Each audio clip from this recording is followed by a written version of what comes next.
Yeah, Motor City Mutts and Sentinels, it looks like. Yeah. Yeah. Earth team has taken the lead. First game of the day, ladies and gentlemen. Hope you're amped. Hope you're excited as we are. Do it.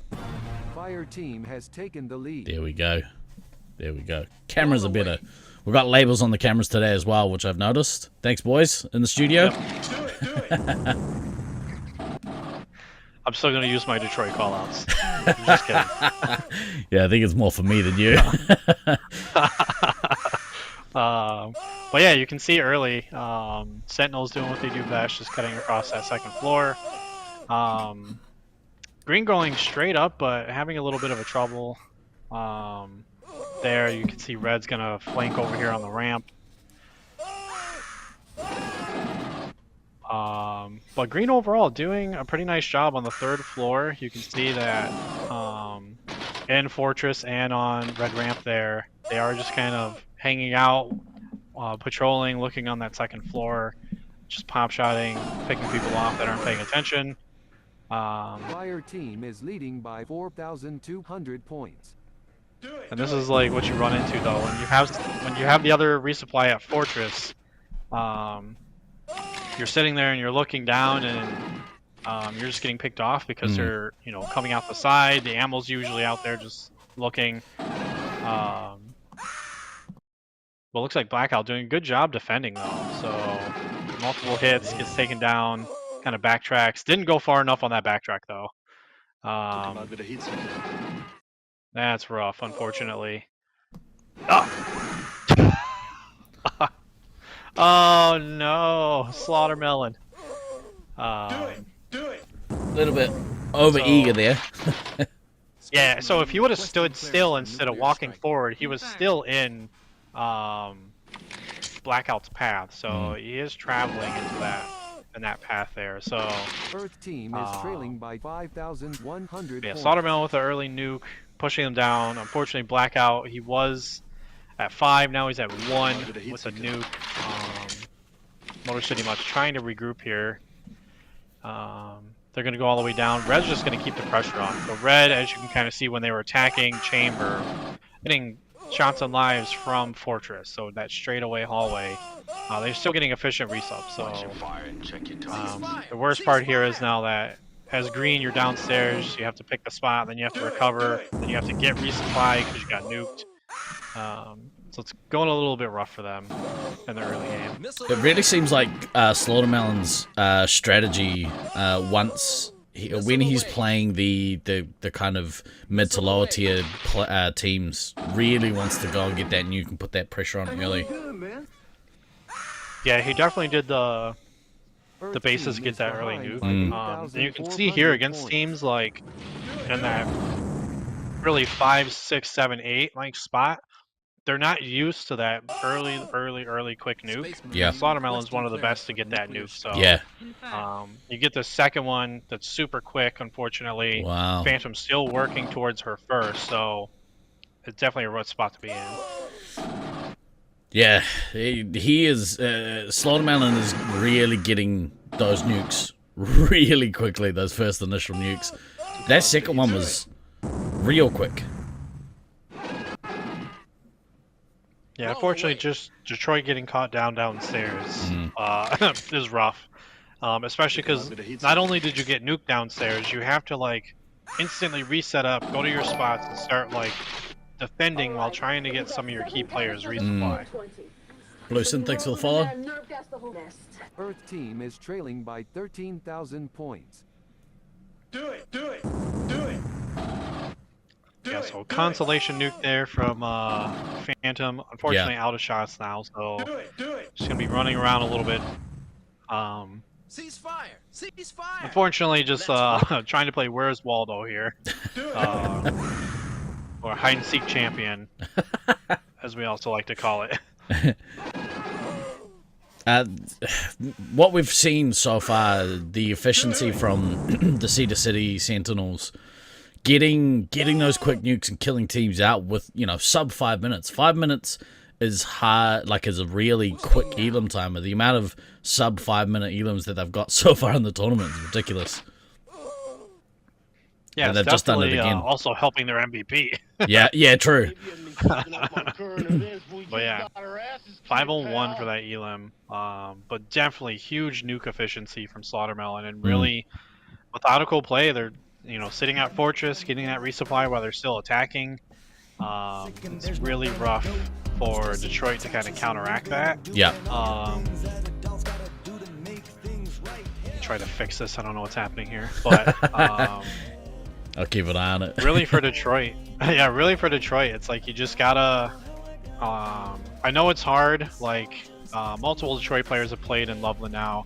I know it's hard to set up downstairs. I know it's hard for me to be in the caster box saying like, "Hey, you got to do this thing." Yeah. But you really have to pick one of those two spots. Like, if you think another spot would work, I would ask a Loveland player, and they'll tell you it won't work. So, pick one of those, two fallback spots. You got to really prioritize. You got to really communicate of like who's the lowest, who needs it right now, who can defend, and just set up the points. Like set up the cross points of defending. I mean, you were there with me and Baden when we set up, in those awkward spots, but we're all looking a lane. So everyone's getting resupply as they need it. We're looking at each direction. Yeah. Sometimes it went well. Sometimes, we got kicked back upstairs, but you have to hold one of those two spots. You can't get in this situation where you're just running around disorganized.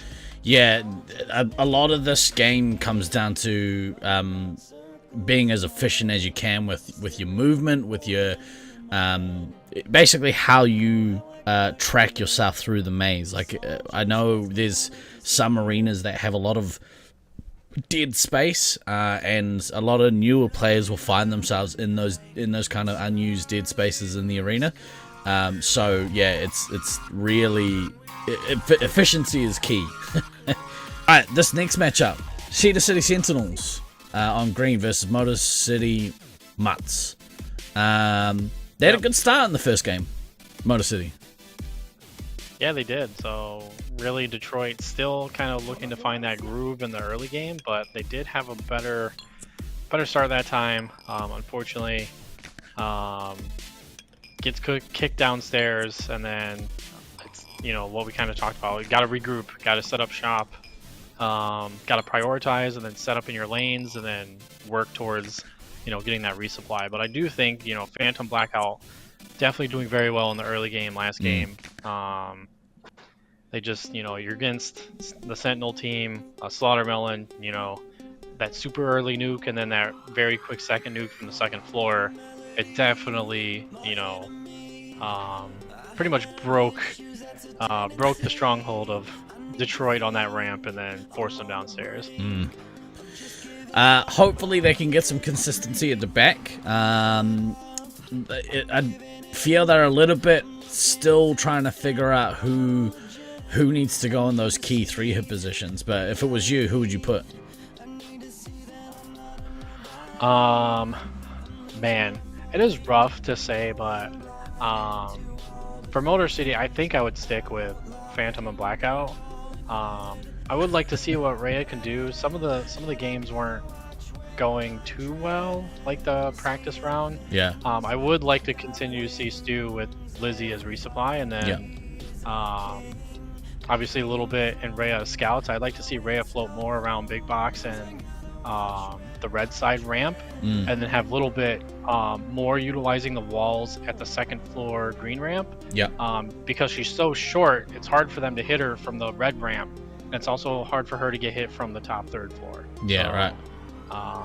Setting up that kind of like defense there, it is going to allow you to hold your side, hold your resupply, hold chamber, hold fortress.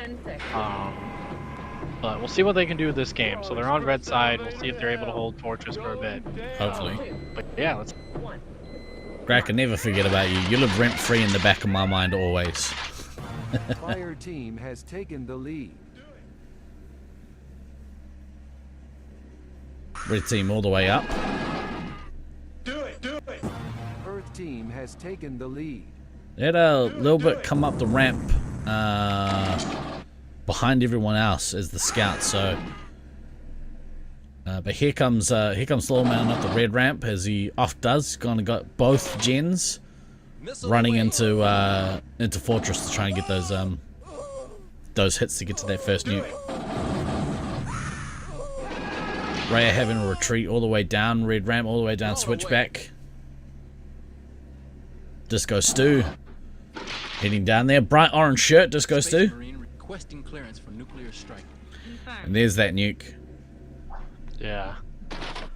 A devastating first nuke. Multiple people on Detroit, you know, negative from that rush.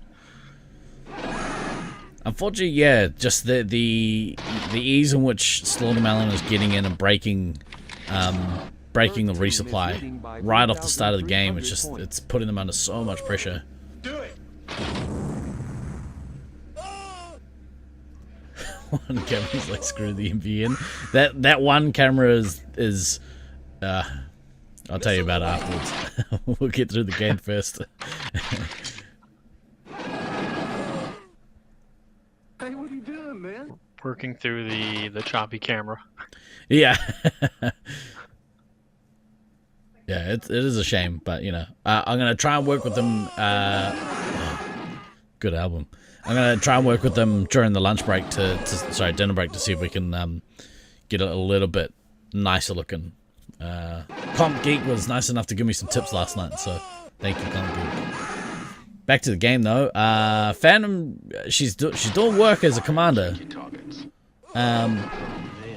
Obviously, you know, not quite in the same league as Slaughtermelon, but is still doing pretty good on her way to the first nuke. Yeah, definitely. I would say, like, given what happened in the early game to have this kind of impact, and really this point situation where she's sitting, is definitely good. Does have both bases, but is working towards that nuke. But given that her whole team was pushed downstairs almost immediately, like, it is a good spot that you want to be in just in case you know, have to pull that nuke to get the other team off you, which is pretty much what's about to happen, unfortunately. Yeah. If she can beat Lizzie getting elimed and drop a pressure relieving nuke, then they'll last a little bit longer in this game. But man, single digits for almost the entire team, and Slaughtermelon, if he drops now, is gonna put them in a world of hurt. Yeah. It's also not great. Your medic is also single digits at 6 crit now with 5. Do it. Do it. And then you just kind of see the attack unrelenting from green, but you see how they're set up, how they're so well positioned where Do it. where they can shoot down, they can shoot across. It does appear to be red resup is underneath the red ramp there and that cubby hole that's over by Obelisk. Yeah. Not a great spot to be in when green is on your ramp, but yeah.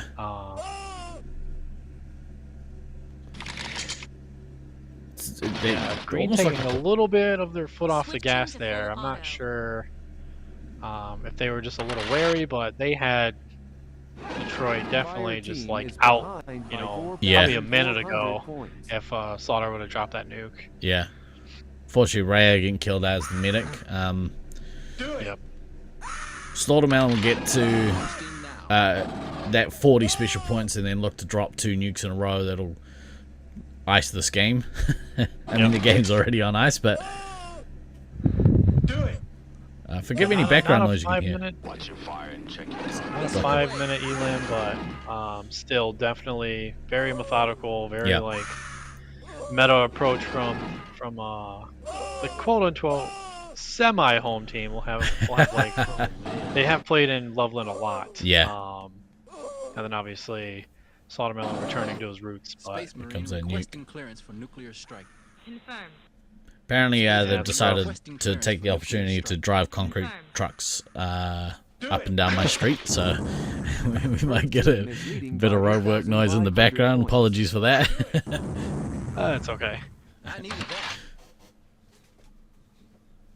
Good 2-chain there.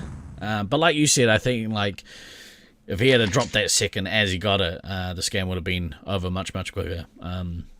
Yeah, they probably were I mean, it more than likely would have been, around a 4-minute elim if he would have dropped when he had it. Yeah. Everyone single digit, it would have killed 2 players out and put everyone else around that 6 life mark. So, Yeah.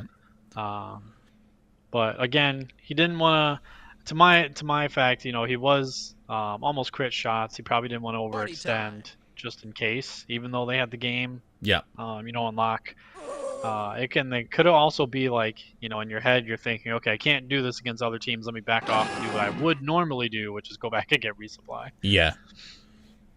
Maybe you haven't been keeping up on Slaughtermelon did tend to play a little more conservatively against Loveland yesterday, so maybe that's kind of what he's trying to do, is get used to kind of making that conscious decision to go back and get resupply a little bit. But I don't know if that's the way to go. I think the speed on which he's getting in and wreaking havoc, like it's worthwhile him keeping that strategy up as we proceed. Yeah, definitely. Again, like he's getting these 5-6 minute elims. He's getting the score. Didn't get all his missiles off this time, but very methodical approach to just getting everything set, everything done, taking care of business, getting the elim, walking out. It's like, all right, next game. Yeah. You kind of save some of those your legs, I guess. Yeah. What does Ray usually play? Ray is one of those players that can pretty much play everything and play it well, in my opinion. I mean, she's from your home site. You have a much better understanding of her game. Yeah, I would say well at everything. Probably exceeds at Scout. That's where we had her in 2019. Was in that Scout role. Definitely can swap back and forth between resupply and heavy as well. She's still working on the commander piece, but it takes a lot of commander games for you to be able to get used to that. Game read, tracking the gameplay, other players, your players, the game state, how many times they've nuked, not nuked. So it comes with practice, but yeah, she's definitely well rounded in all the positions. Just has the ability to be fast, be accurate, be aggressive, be aggressive. Yeah, I really rate Ray as a player. She's certainly one of my favorite on the scene, and really enjoy actually being teamed up with her